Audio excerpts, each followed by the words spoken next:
I was doing the same thing as everyone else, pulling lists from PropStream, list source and batch. And once I realized that, how much are you going to offer me? How do you determine, what you're going to pay to make a profit on the wholesale contract? the whole reason we came up with that is because I have a lot of like realtor clients and new wholesalers that don't know how to analyze a deal. And so we came up with that number to be able to like help them out. In wholesaling, there's something called the 4 pillars. So it's price, property condition, timeline, and motivation. That seems pretty stinking formulaic to me, which I personally love. I love formulas. You said some amazing stuff there. I want to just rewind and unpack it. Everyone, welcome back to the show. We discuss real estate investing and building wealth. Today, bringing on a special guest, and we're going to discuss how to wholesale real estate for beginners. In this episode, we're going to talk about what it is, what are the benefits, who can do this, how to find off-market properties, different styles of wholesaling, how to use it as a side hustle or a main business, and processes that you need in place to become a successful wholesaler,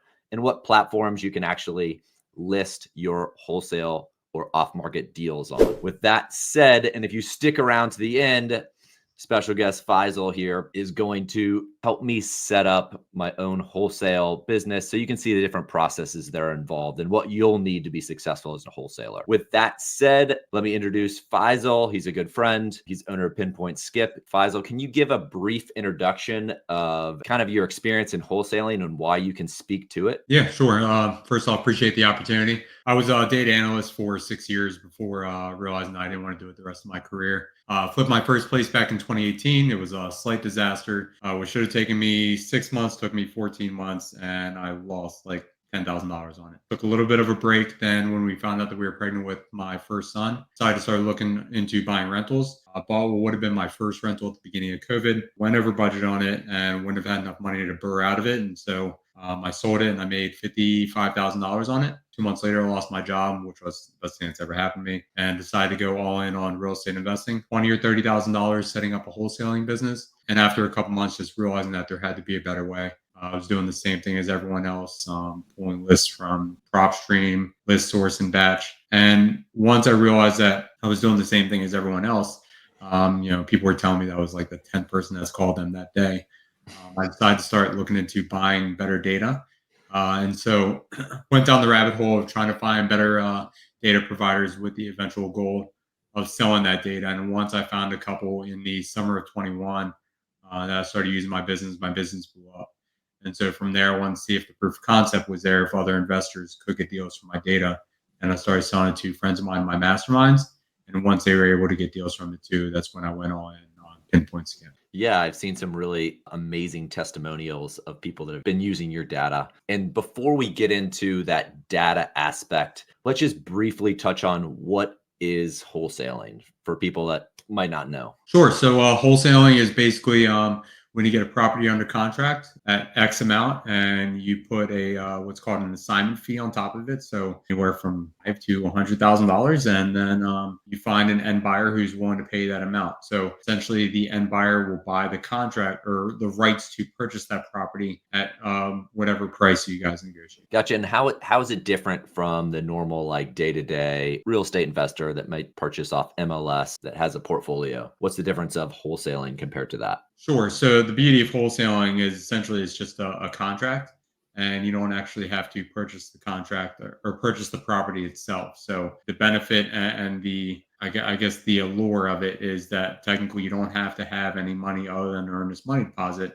to purchase the contract itself. There's very limited risk. There's a lot of gurus out there that say you can do it with zero money, but you do need some money to do something. Yeah, and you're going, you can correct me if I'm wrong, but you're going direct to seller off market rather than, looking on Zillow or realtor.com, correct? Technically, yes. But there's also people who wholesale on the MLS. Not really a fan of it. And there's a lot of like end buyers who will see a property that's on the MLS and they won't purchase it just because it's on the MLS. Even if the numbers will make sense, they just, I guess, don't want to do it. They strictly only want to do off-market properties. I always try to advise my clients to not wholesale on the MLS just because I feel like you can get yourself in trouble that way. And at the very minimum, build a bad name for yourself. You don't close on the property. Gotcha. Gotcha. And can anybody wholesale? Do you need a license? Do you need to be a realtor? No, you don't need to have a license or be a realtor. I know some realtors who do wholesale, and then there are other realtors whose brokerages don't allow them to. So if you're a realtor, check with your brokerage before you start to go down that route. Gotcha. And how are you connecting normally with these buyers? How are you finding the properties or finding or sellers? So for us, we strictly do cold calling. We have cold callers in Costa Rica and in Egypt that do the cold calling for us. And so they're calling, these guys are calling 10 to 12,000 numbers a day. And so, yeah, they're burning through some data. And so they're getting us 1 to 2 leads a day. And for us in my personal business, all we're doing is cash offers. We're closing about 1 in every 5. If you want to connect to those cold callers, feel free to reach out to them. Gotcha. And when you're talking about cold callers and finding the sellers, they're obviously calling some sort of list, and that's what you've developed. I know you spoke earlier. Really appreciate your being so genuine of losing money on the first deal. A lot of times people think like real estate, you only make money. Real estate only goes up, and it's refreshing to hear the real story behind real estate, that not everything's perfect, not everything's easy. So before we get to the calling and the cold callers, where are you getting these lists that are so valuable that the cold callers use to be able to reach out to homeowners? Sure. Appreciate the softball. So yeah, if you go to pinpointskip.com, we have curated lists that we've come up with. And because I was a data analyst and my mind is weird, I was able to come up with lists that other data providers don't have, at least not yet. And so the whole premise behind coming up with this company is I wanted to come up with lists that others don't have, because when I was calling these lists initially, people were telling me that I was like the 10th person that's called them. So am I trying to go after the same deals and after the same fish essentially? But if we're fishing in different ponds, it increases your chance of getting better deals. Gotcha. And what makes those lists valuable? Are they, what types of lists, or what? I know that's the secret sauce, but what is this, what makes it special of your list over somebody else's? I think just we try to go after different levels of motivation. So for example, we have under our niche list, our niche lists are just a bunch of smaller lists that we combine onto one. We have early probates. Early probates are people who have assigned an executor to their estate before they pass away. There aren't too many data companies that provide that. And then we also have one called potential absentee. It's people who own more than one property but don't have forwarding addresses on them, so they look owner occupied. And then we scrub it against the absentee list. So anybody who's targeting absentees aren't targeting these people. I think number one question that I get is which lists are your best lists? We've basically compiled all of our best lists onto one and just called it Motivate AF. So that way you don't have to overthink it. It's just you go to our website, pinpointskip.com, and then choose Motivate AF, and we'll basically give you the best of the best leads. Yeah, I love that. You're obviously looking for motivated sellers to sign a contract and to basically wholesale their property for a fee, and that's where you make money, correct? Correct. Yeah. And for those motivated sellers, why would they want to sell with like a wholesaler instead of just going to, a normal traditional agent? So it's basically the same concept as when you go to buy a new car, and instead of going on the private market and trying to sell your old car, you just sell to the dealership or CarMax or something like that. You know that you're selling your car at a discounted rate, but it's more so out of convenience. And I think there's so many different reasons why people choose to sell their house with a wholesaler. But at the end of the day, it's rarely ever about the price. Usually it's just about the convenience, not having to deal with inspections, financing contingencies, appraisals, or sometimes it's just about the quick sale. A lot of times you deal with people who just want to close in less than 30 days. And that's the beauty of a cash offer, being able to close in 30 days and just getting their money quickly. Yeah, I mean, a lot of it's about trust, right? Like, hey, they got to trust you, or else they're just going to say, hey, I'm going to sell with one of the other 9 people that just called me, or one of the other 3 people that just called me. Yeah, absolutely. And I think that's huge. So with wholesaling, it's just sales and marketing. And so with sales, you're trying to build the rapport with these people to figure out what that underlying motivation and pain point is. And so you're building the trust with them. And they want to be able to trust you that you're actually going to perform on what you say you're going to do. And unfortunately, there's a lot of people in this business that will just get a property under contract. Doesn't matter the price. and they'll try to find a buyer. And when they can't find a buyer, they'll either go back to the seller to try to renegotiate, or they'll just ghost the seller altogether. Unfortunately, because there's such a low barrier of entry to his business, there's a lot of that occurs. And so, I just try to like tell people, just abide by your word, and be transparent with people. If you plan on wholesaling it, tell the seller, like, I have investor partners who buy these properties at this price. I'm not 100% sure if they'll actually be able to purchase it, but give me a week or two to figure out if I can. Worst case scenario, I can't find someone in 2 weeks, and you're 2 weeks further along than you are anyway. So those people aren't going to be able to sell their house in 2 weeks. So they'll usually go for it. But if you tell someone, I'm a cash buyer and I'm going to settle on your house in 30 days, actually abide by your word. I mean, be good, do good, right? Yeah, absolutely. I mean, high integrity. I mean, I found when you partner with people with high integrity, everybody just goes further, and it's Yeah. just more fun. I mean, just more fun. Yeah, absolutely. You don't have to be shady in this business to make money. I don't know why people think that you have to. It's just crazy. Yeah, I mean, it's a beautiful thing about real estate. There's so many different ways to skin the cat. I Absolutely. mean, we could go off on a tangent there where it's like, hey, let's say a person wants a higher price. There's different angles that you can help the seller, as a wholesaler as well. It's set up a partnership with a real estate agent and get maybe a commission off. But for normal wholesaling, and I kind of want to get in just the nitty gritty. How are you determining the price? So you've given me the list and set me up with, we'll say, cold callers, and caller calls back and says, hey, I'm interested in selling my property. How much are you going to offer me? How do you determine, what you're going to pay to make a profit on the wholesale contract? Yeah, so I think the beauty and also the bad part about this business is it's not an exact science. So like you can be, $5,000, $10,000 off on your offer and still be able to make money on it.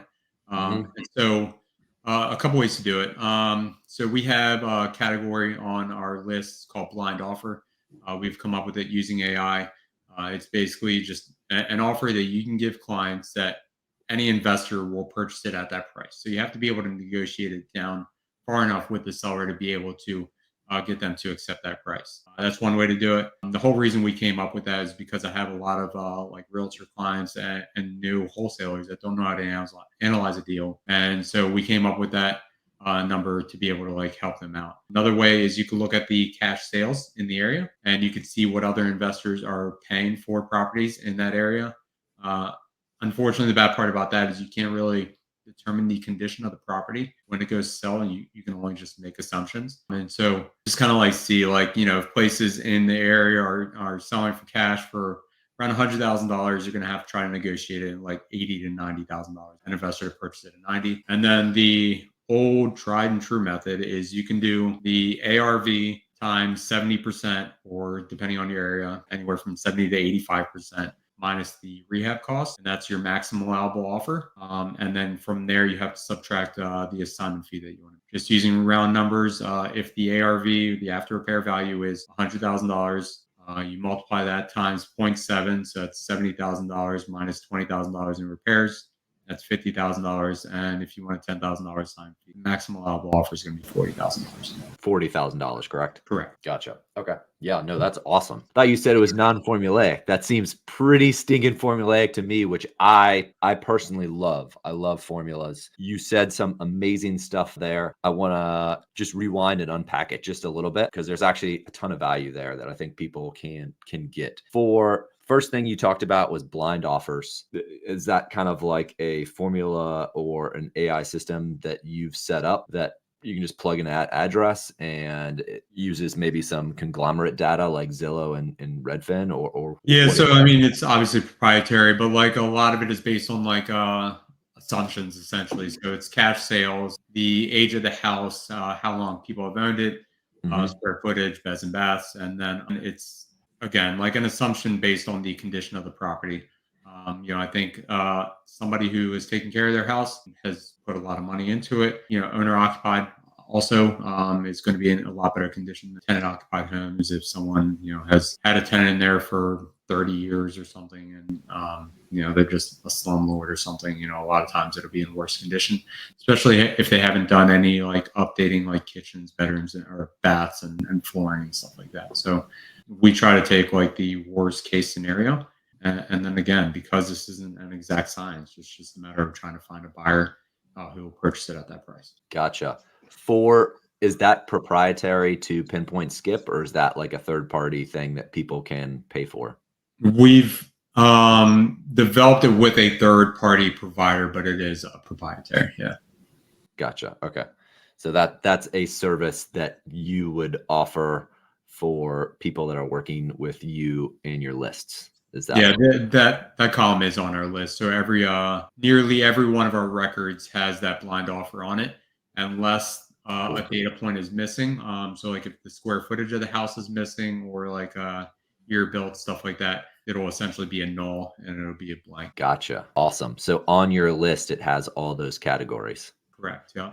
And I mean, it's funny. So like I have a bunch of different clients that use our list. So we have lenders, hard money lenders, regular mortgage lenders, realtors, wholesalers. And so we try to give as many data points as possible. We have everything from the mortgage amount to the interest rate, the purchase price that people have purchased it at, the equity percentage, the equity amount. And so there's a lot of data on there, and it can be kind of overwhelming. And so I just try to tell people just simplify it as much as possible.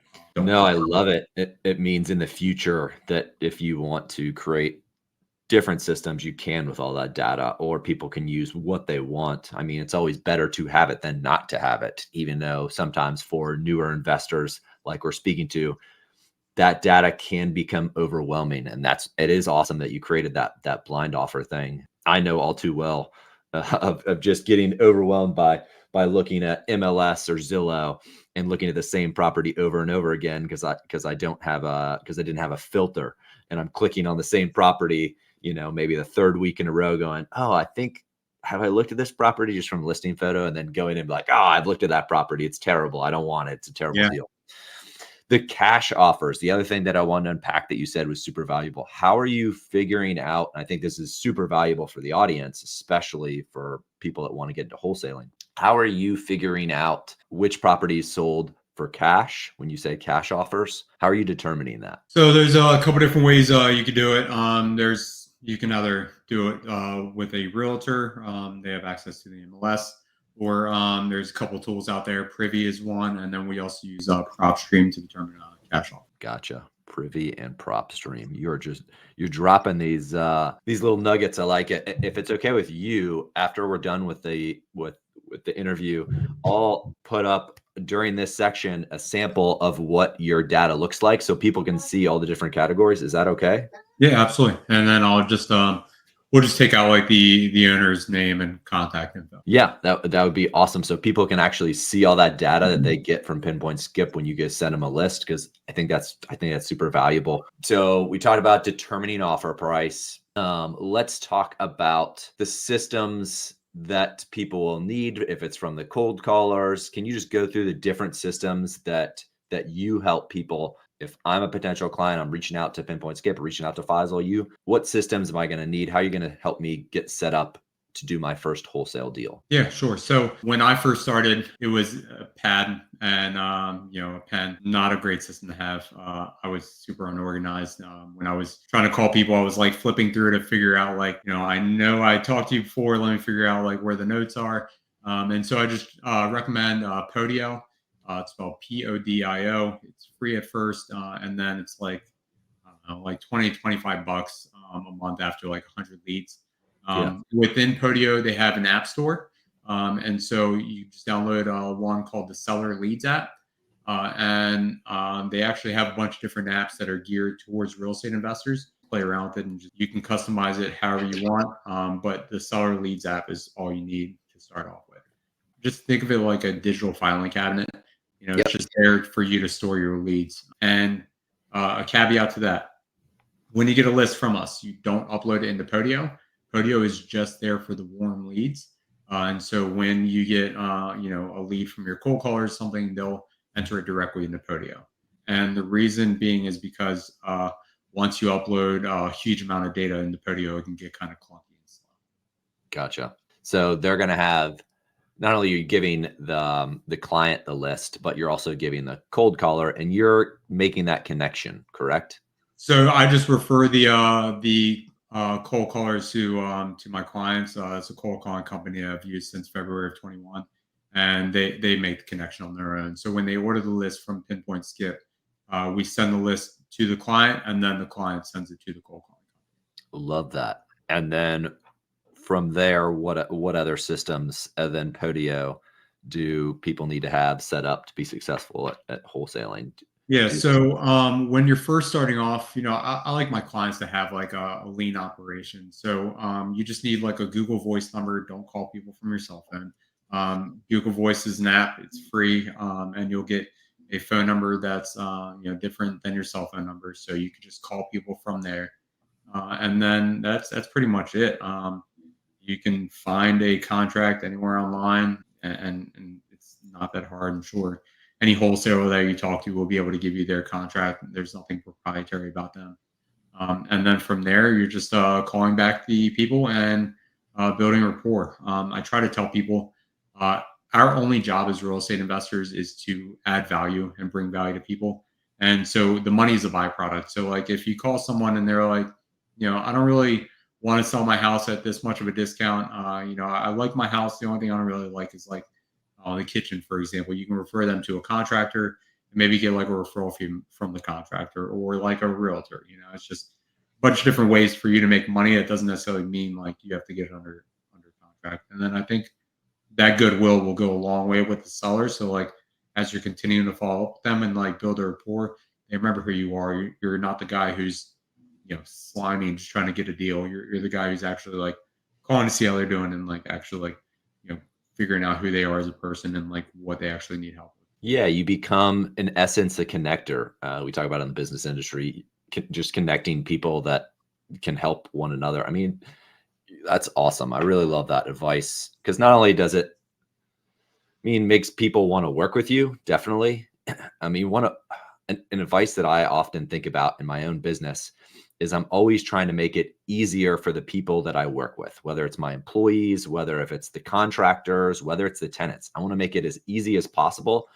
I don't want to put up roadblocks so they don't want to not work with me. I don't want to, for instance, in wholesaling, if you have like a really clunky system where you can't just do an e-signature real quick, and you got to send somebody out there to sign with ink, or you just want to make it as streamlined and easy. Hey, everything's super.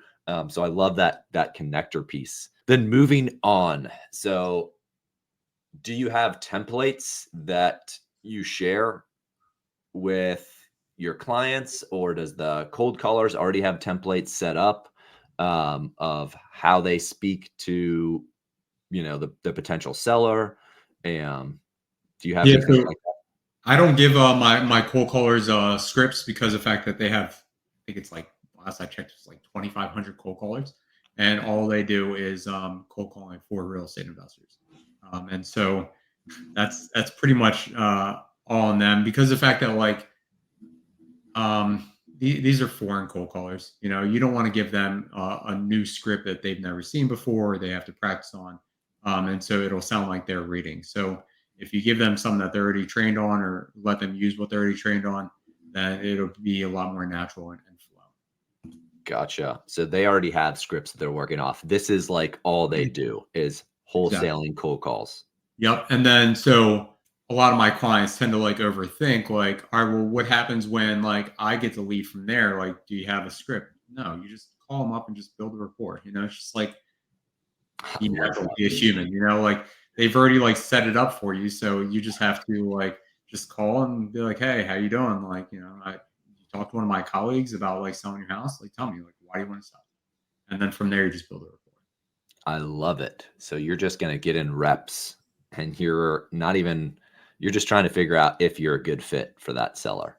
Exactly. So I mean, if you think about it, so like the process with these cold callers, like they're order takers, right? They're your McDonald's workers. So like their only job is to figure out who wants to sell their house and who's interested in a cash offer. From there, it's your job to then build a rapport and actually build a relationship with people. I've tested 6 or 7 other cold calling companies who they've tried to, I guess, filter the leads before they send it over to me, and actually like build a rapport themselves, but like they weren't sending the quantity and quality that this company does. Um, and we still had the same close rate. So it was like 1 in 50. So like if you keep in mind that it even after the leads are filtered, we're still closing 1 in 50, then you understand like how much of a needle in the haystack game it is. And you just figure out, okay, if this isn't the lead, well, then it might be the next one. Just keep moving on to the next one until you actually do find that person who needs it. No, I love that. And then for Podio, if that lead's not there, I'm sure you probably classify leads into different, maybe warm, cold, hot. Is that how you classify your leads? Yeah. So, I mean, the people that the people that tell us to f off, we just mark them as dead, and then we call them back like 6 months later. And I've gotten plenty of leads that like we've marked dead, and then I've gotten under contract 6 months later. It's just a matter of timing. I'm like, if you call someone, he just, I don't know, had a bad day at work or something, they don't want to talk to you, but 6 months later, they just evicted a tenant and their place is sitting vacant for a month. So they're like, you know what? I'll listen to what this person has. Gotcha. And going into even more detail than that, if it's a cold, hot, or warm lead, how long do you call that person back? If this is a hot lead, what's your standard of person's crazy motivated, cold callers just sent me over. I'm assuming they send over maybe a report once a day. Is that how Yeah, it so works? they send the leads as they come in. And so if someone's hot, you want to get on the phone with them like ASAP. I always tell my clients like try to call your leads within the first 24 hours, whether it's warm, cold, it doesn't matter. Because like if you think about it, these people are having conversations with foreign cold callers. A lot of times, even if it's cold, there's something there. And it might just take 6 months of following up and building a rapport for them to actually like have that pain point come to the surface. So I always tell my clients follow up with everyone um, bi-weekly, every 3 weeks, and just continue to like stay in touch with them, because when the day comes that they actually do want to sell, you'll be the first person they talk to. Yeah. I mean, follow up is huge in the industry, right? I mean, most people don't follow up. And so just creating some sort of consistent process, and you'll definitely help clients with that, I'd assume, in their Podio setup of like, hey, I'm assuming Podio just like triggers and said, hey. Yeah, there's sequences within Podio that like will remind you like when to call people back. But like you can just like call, like even like set like a calendar reminder to call someone back every 2 to 3 weeks. Gotcha. You have to be sophisticated. The last piece of the puzzle, zip codes. I mean, I live in California. I don't live in California, but let's say I did live in California. I live in Virginia.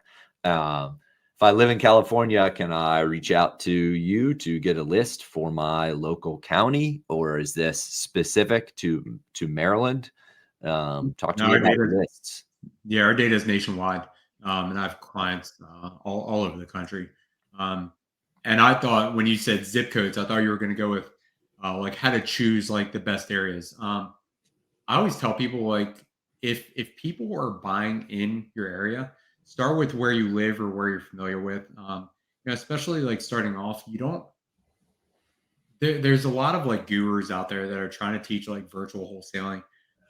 You don't want to like teach someone, or like you don't want to start off like trying to virtually wholesale, because it's it's a hard business. So like start with an area that like you live or like know that you can like drive to within like 20, 30 minutes, because it makes it a lot easier to close a deal, especially first starting off when you're like right there in person. And then when you're building a rapport with people, like if you know an area or you grew up in an area, it's a lot easier to connect with people that like you're like, oh yeah, like I went to high school, blah blah blah, like do you know whoever, like it's just, I don't know. People tend to No, overcomplicate this business. And I think that's amazing advice. I love it. That is amazing. I mean, if you say, hey, I went to high school and maybe their kids went to high school or they went to that high school, I mean, I think that bumps you up on the trust, even if you're offering less. I think you have a huge leg up of like, oh, well, this person I mean, this person came from where I came from. They know, I think that's awesome advice. And then another piece of advice, trying to like get people to understand this is just sales. So like a lot of times when you're asking these questions, just shut up and let the person talk. And like it's funny how like sales works. It's like the more that they talk, the more that they like you. And so just ask a question and just stop talking. And that's how you build a rapport. Especially like a lot of people are like fear based when it comes to like, oh, what questions do I ask? It doesn't matter. Like, oh, what did you eat today? Oh, I love pizza. Like who cares? It doesn't matter. Just ask questions and just stop talking. Be a great listener. Yeah, I love that advice too. 4 styles. You just touched on it. I want to just unpack it just briefly. There's a bunch of different styles of wholesaling, and I hinted this at the intro of this video. Some wholesalers wholesale 15, 20 properties a month. And that might sound daunting to you because that sure as heck sounds daunting to me. But just like you just hit on with like, you can be a local wholesaler. You don't even have to necessarily classify yourself as a wholesaler. Sometimes people are like offended by that term. I don't think you should be offended. It's, you're just, like you said, you're just trying to provide value to somebody that just doesn't know what to do. They're motivated. They just need to get rid of the property. But you have the option to sell 20 properties and create this scalable business, or you can do the wholesale right in your neighborhood. Maybe you're walking around the neighborhood and you're finding those houses that you think they are motivated, whether it's the broken window or tall grass. I mean, do you tell clients, hey, I think driving for dollars is a big thing? Yeah, it's huge. So I actually have a client. All they do is they have drivers that do driving for dollars. He told me it takes anywhere from 200 to 300 houses or quote unquote leads in order for them to close a deal. But a lot of times these are leads and deals that other investors aren't targeting, because they're not triggered onto a list. So those are gold as well. It's just keep in mind that it takes time and effort and consistency. And skip tracing isn't free. So, you need to have some money for skip tracing as well. Is there any, love all that. And driving for dollars is just driving around, can you give the definition of driving for dollars for those that might just not know what driving for dollars is? Yeah, it's literally just driving around and trying to find like distressed properties, like you said, tall grass, broken windows, tarp on a roof. If it's trash day, they don't have a trash can out. And then the Good one, actually. the app that I have that I started off with was called Deal Machine. Yeah, I don't know. It probably isn't great business for me to recommend other companies, but whatever. They're a great company. You can skip trace directly into the app, and you can actually send postcards and call people directly from the app. So they also have they have kind of a different. It's not just like lists. You can use the company just to take a picture of a house to save it really easily. And I think just by taking a picture of the house, they save the address, and then you can put it into your own system. Let's talk about how much money people can make from wholesaling. I mean, never wholesale before. How much money is like an average wholesale contract? Well, overall, just give you an idea. I have these 2 guys locally here in Maryland who they did over $3 million last year wholesaling. 1.1 of that was from our data. In Baltimore City, the average wholesale fee for us was like 5 to like 20,000, and then in the surrounding counties, it was anywhere from 20 to 40,000. The most that I've ever made on a deal, it was 4 properties that I purchased all once and well into 6 figures. But that was a different strategy. I purchased them and then wholesale them. So wholesaling is essentially just when you purchase a property and do either a clean out or a light renovation to it and then relist it on the other. Thank you for wholesaling plus retail. Yeah, no, thank you for that definition. And it goes again to that point of there's so many different ways to skin a cat or to add value, and just to see how much different a property can look and how much extra you can get if you just do a trash out. If it's like a hoarder house, I mean, it's so hard, even for experienced investors, you know, even for myself, sometimes I like struggle. If I can't have like a vision of a house, I'm just like, nope, this one's not for me. Um, I can't visualize it. Or you just go to like crazy worst case scenario when it's like a huge hoarder house. You have no idea what's going on. So it's really hard to estimate the rehab cost. You in essence just have to say everything's going to need to be replaced in here. Everything. Yeah. To be super conservative, and that's not necessarily the case. So like doing a wholesale, like you just said, I think that's an awesome advice. Well, I got a property under contract at 115,000. Didn't negotiate with the lady. Just ended up as soon as she said she wanted 115,000, he agreed, and then found a buyer at 239. So his very first deal with us was for $124,000. Crazy. Really Crazy. And that could just be one deal. I mean, that's not even like you just do one a year and it's life-changing results. I mean, that's really why I do love it as a strategy, where you don't have to be doing 15 or 20 properties at scale. You can do it as a side hustle. It doesn't Yep. have to be in addition to your W-2. You know, maybe you're just calling on the weekends, right? Yeah. Uh, So one thing I forgot to mention, in wholesaling, there's something called the 4 pillars. So it's price, property condition, timeline, and motivation. uh-huh. Typically, if someone hits all 4 of those, they're a great candidate for wholesaling. A lot of times when we get these leads from the cold callers, it might only hit like 2 of them. But as time goes on, maybe their motivation increases and they're more likely to sell at a discount. And so just keep that in mind as you're building rapport and calling people back, that you want to ask these questions like, obviously, what are you looking to get for the property, or what are you looking to walk away with? What is your timeline? How quickly do you want to sell your property? Why do you want to sell? And then start asking questions about the property condition. They've made any updates? Or one good question to ask is, if I were to give you $50,000 to fix your house up, what would you do to it? And it kind of gives them an idea of like, oh, like maybe my house does need a little bit more work than I actually thought. Yeah, I mean, I really love that question. That hits on like a lot of different points. It's almost hits on like price conditioning.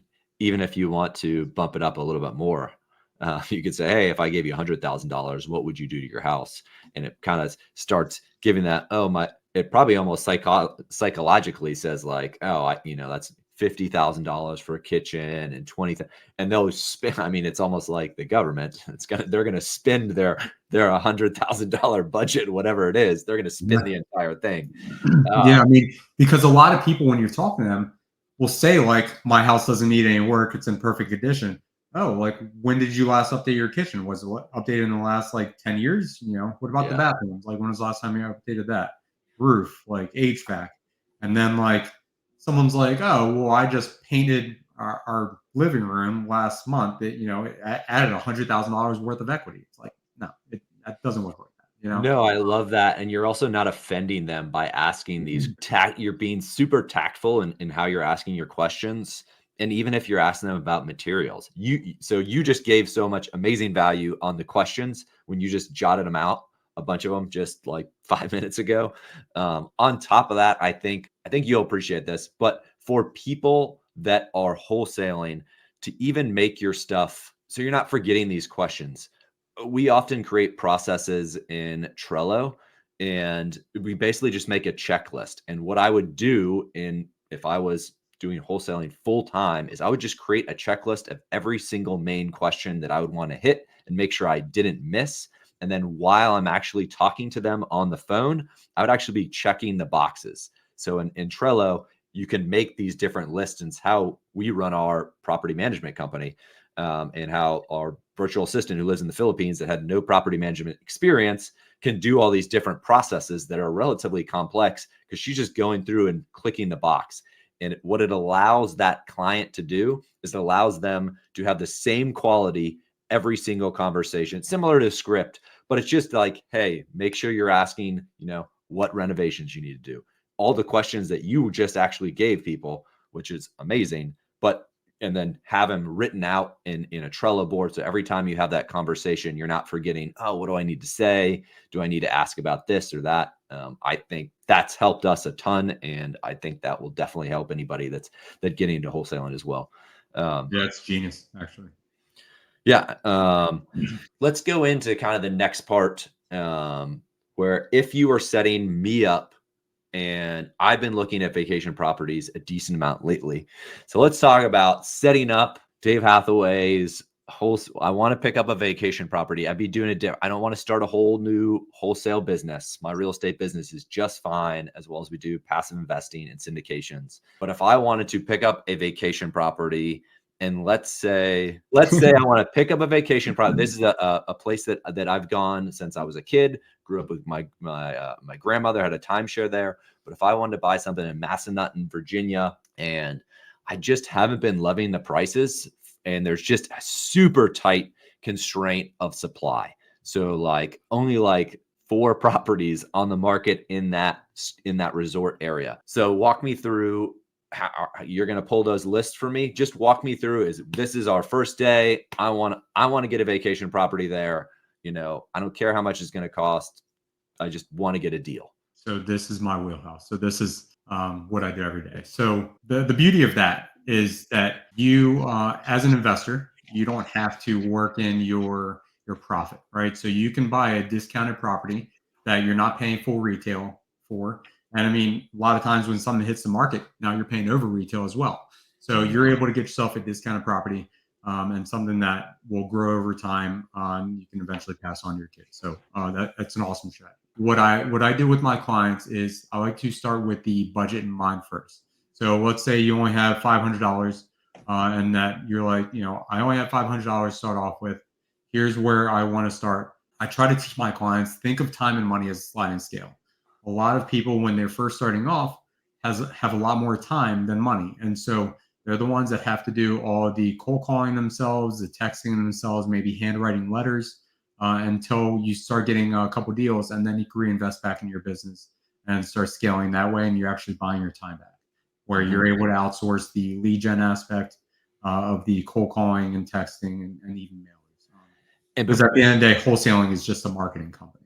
Before we move on, when you're talking, and I just want to make sure this is clear, you're asking what's your budget, and that is for like marketing to get a motivated seller, correct? Correct. So if someone's like, I have $5,000, what I do is I'll take that $5,000 and I'll spread it over the course of like 6 months, let's say. Okay. And so we'll take, I'll say 5, just to make it easy. So $1,000 a month, you can send out, 1,000 pieces of mail. And then if it's, let's say a 1% response rate, you're going to get 10 calls on those pieces of mail. Out of those 10 with mail, it takes, I don't know, on average, let's say like 30 to 40. And so within like those first like 5 months, you should be able to get a deal, especially with you, since you're going to be able to pay a little bit higher than your average investor, you'll probably be able to make a little more. If let's say your budget is $2,000 a month, then you're able to work in the cold callers because they require 10,000 records a month, and they cost $1,200 a month. So 1,200 plus the 800 is $2,000, and then from there you should be able to get a deal. The typical trajectory of my clients is it takes them about 60 to 90 days to get your first deal, and then from there you should be able to close a deal within every 30 to 45 days, depending on how good you are at following up and how good you are at closing. I absolutely love this because you can actually target an area that you like. Vacation properties, rental portfolio, whatever. You target an area and you can just build a portfolio strictly, we'll say partnering with you, but basically using your systems that you're presenting. One thing that I totally didn't realize that you just said, but you skipped over real quick. So I just want to back up real quick. You said that you're sending out mailers as well. So I'm not personally, I used to, but it just got too expensive. And I just, looking at the KPIs, I just felt like cold calling. We just went all in on that. But I do have clients that use the same list to cold call, mail, and text. And so that's a client's decision.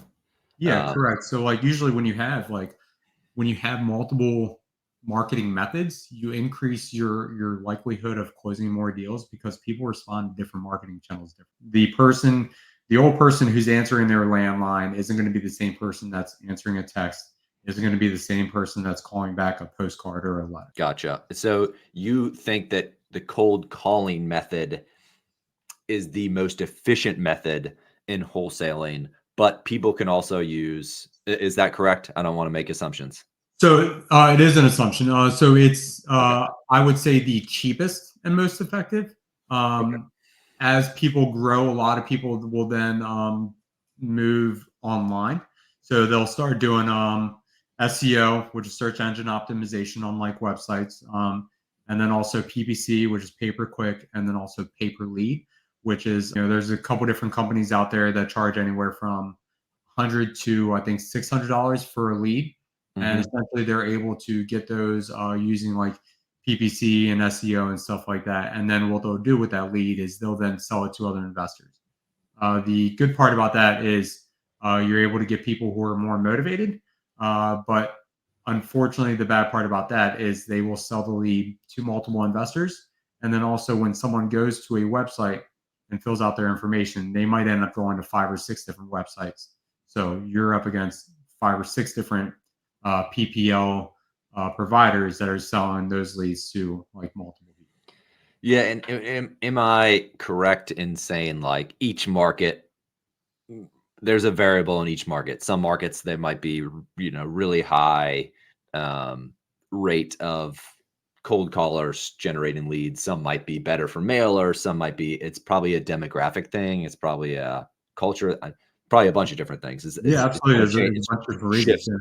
Gotcha. But you have found that cold calling works definitely as a beginning point, and you think that's kind of the best method that you recommend for people starting out in wholesaling. Absolutely. It's the easiest way for someone to get into wholesaling, aside from texting. Unfortunately, texting has died off big time recently. Yeah, The phone carriers have just killed it off. So we used just to text, and then we didn't. they spam it. Why has it died off? Yeah, so they'll flag it, and it won't go through basically. Interesting. Yeah, I've noticed that. I've noticed I don't get as many texts. I didn't know that. So that's news to me what you're saying. But I've now that you say it, it's often we then it hits home. I noticed that I don't get any more texts that say, "Hey, can we purchase your property?" Blah blah blah. Where it used to be like once a week, twice a week. Yeah, Um, Interesting. So that's also, man, you just gave a bunch of different methods: SEO, PPC, mail, texting, cold calling. I mean, there's definitely a lot to get overwhelmed. But like you said earlier, you don't want to get overwhelmed, whether it's the blind offers, whether it's just sticking with the cold callers, just start. I am a huge proponent of simplicity over complexity. If you try to make things complex, you end up failing all across the board instead of just getting really good at one method. absolutely. Uh, And like I've been guilty of that too. I've tried, adding texting to our marketing channel, and then also mailing, and then but we just doubled down on the cold callers yeah. and scaled that way. I I think mean, it's been do successful. what works, and it's you've been doing it for a while, and it's working. That's awesome.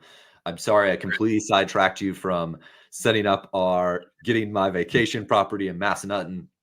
So we got the budget of $5,000. You're gonna advise me to push that over 6 months. Yeah, and the reason being is because you don't want to just spend like the $5,000 all in 1 month, because a lot of people it's all about timing, and so when you're Mhm. hitting people, 5 times, 5 months in a row, they start remembering who you are, and then it'll come down to timing. So just because someone wants to sell, now, it doesn't mean they're going to want to sell in 5 months, and vice versa.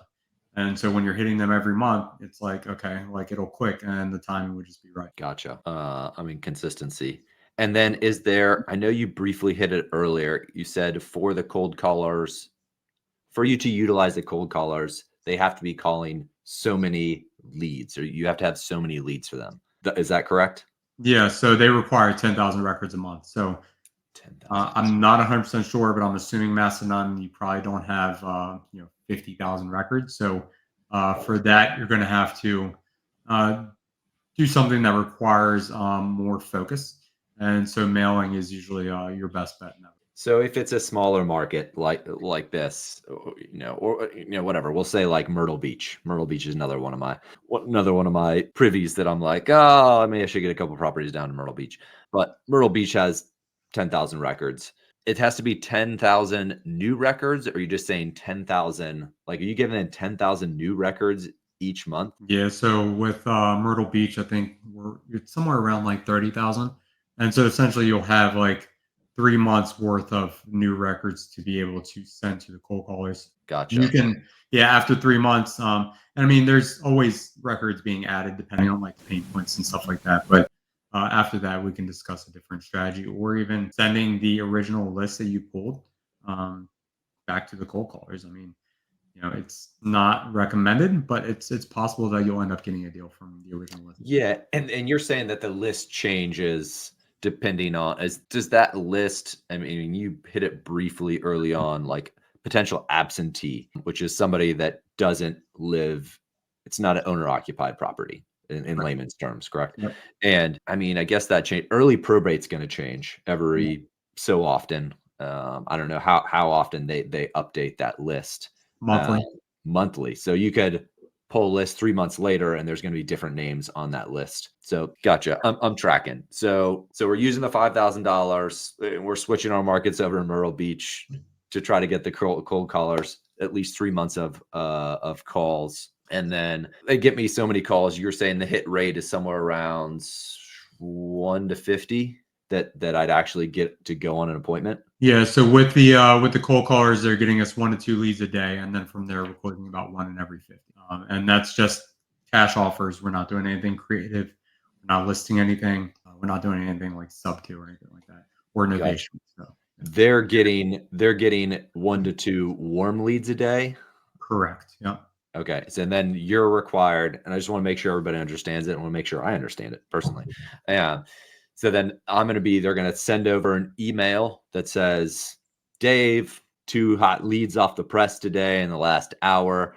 I would say, don't wait 24 hours. I would say, an hour. I mean, you got an hour to call those leads to get back on the phone, say, hey, my name's Dave Hathaway. Talk to one of my associates, like you said. I heard you possibly want to sell your house, and then you get those questions, and let's say they're like, hey, I want to sell my house for $100,000, and I look at the sample data that you've provided, and I see, and you can correct me if I'm wrong, I'm just going off what we've been chatting about. Then I look over the blind offer and I go, if I'm not familiar with the market, hopefully I'm more familiar with the market. I want to say we always want to be familiar with the market. If we can, like that is, I would want to say, I'm not even going to assume, I'm going to put those words in Faisal's mouth. We always want to be relatively familiar with the market. If that's looking at properties that are selling, if that's looking at things, we just want to always trust this blind offer, even though it's AI. Zillow has some terrible data that's off sometimes. So don't just default to that all the time. I mean, I'm sure it's pretty good, but if you can, let's try to be pretty good with Nothing's the market. 100%. So you have some knowledge of like, hey, this is what I think properties sell for around here. And a lot of times when people are on the phones, they're often looking up the property. If you have a property address and you're going to call them, you correct me if I'm wrong, you should be looking up that property so you can see whether it's Google Street Maps, which is one of my favorites. And you can see the neighborhood. You can see if it's something you want to get involved. We do a series called the Deal Day series. And in that series, we go through a very formulatic, and the audience can watch this as well. We go through a very formulaic system of, we look at the market, determine if we want to be in that market. Then we look at the Google Street Views test to see if we even want to, it could be in Baltimore, for instance, if I go in Google Street Views test and let's say the blind offer is $50,000. Person says, I want to sell it for $30,000. And I go on Google Street Views and I see 18 drug dealers out in front of the house. I'm not buying it for $0. I don't want the house.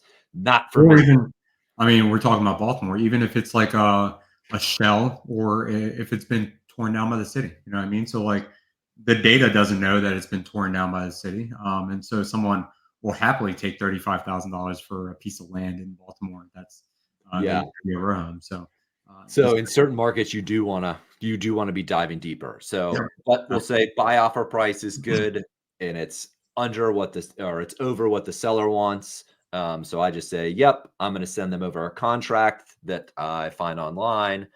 And are you saying go in person? What's your recommendation? Am I going in person to do that? Am I hiring a person to go over to the seller? Am I just saying, hey, are you comfortable with e-signing? Is there a certain program that you use? We often use You've thrown out so much good platforms already. Is there a, I use Loop, for instance. Yeah, Do we you use DocuSign. Yeah. use DocuSign? And Yeah. would you say you ask if the client wants, or the seller wants, just sign the contract via e-sign, and if Yeah, or do so you? you can so when you do that, you could just send the contract over and actually go over the contract with them while they're on the phone. Or I Gotcha. mean, if it's your first one, go in person. Go check out the property, get that experience. Maybe Gotcha. take your buyer with you. And I think a lot of times, like a lot of people have asked me, like, do I build a buyer's list first or do I get a deal first? It's like the answer is yes. Just do both. And it's overwhelming to try to do both. But just go to your local RIA and just start building connections and networking with people. And a lot of times you can just be like, transparent with people and just say, hey, like I haven't done a deal yet, but I'm looking to start wholesaling. Where are you looking? And just start marketing to that area. And, as you're building your connections, you have like the buyers in those different areas and you know what they're looking for. So you just kind of like reverse engineer the process. Yeah. And then, just so we don't skip over it, do you use a contract that allows you to back out if, for instance, it's that terrible, shell that it's land and somebody's trying to, nobody would ever try to get over on you. But if you're like, hey, I'll give you the buy offer price is $100,000 and it's an empty, vacant piece of land that's been torn down by the city, is there something in the contract that says like? Yeah, so nearly all wholesaling contracts have like an inspection clause or like an inspection period essentially.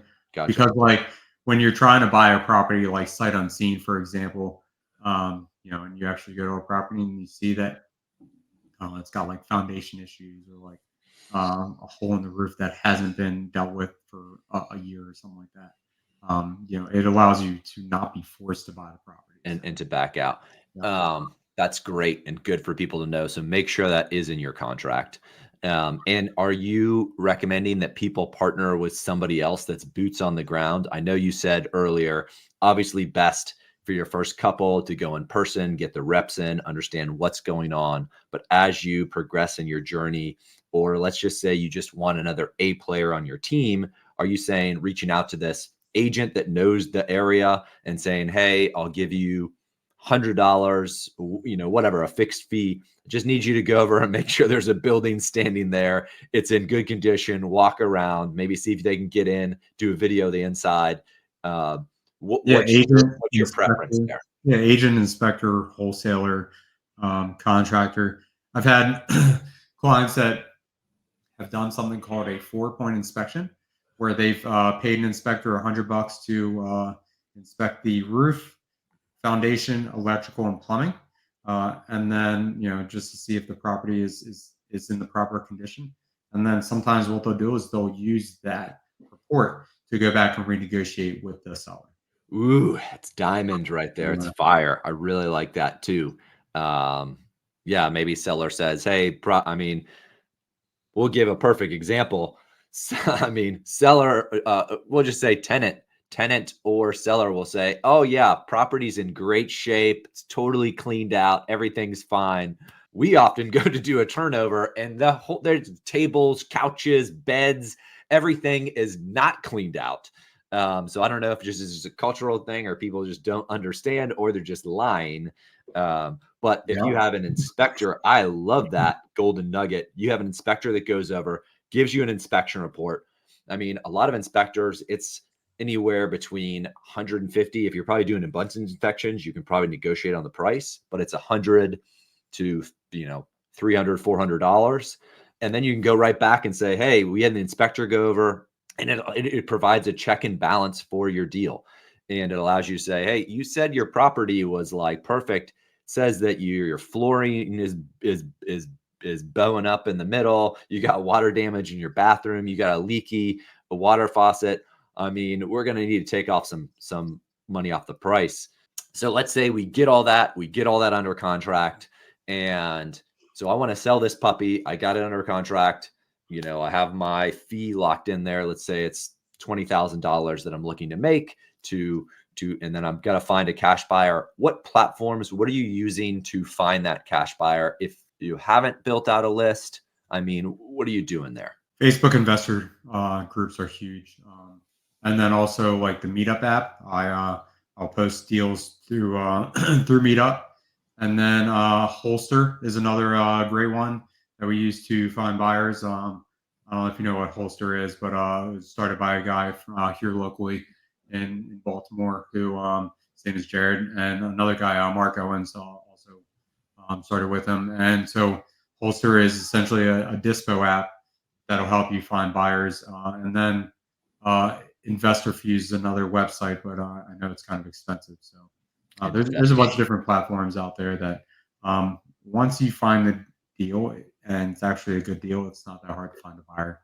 And then what I would do from there is if you talk to a buyer, an experienced investor, and they're like, no, I don't buy in that area, you ask them, okay, well, who does buy in that area, and just try to like connect the dots from there.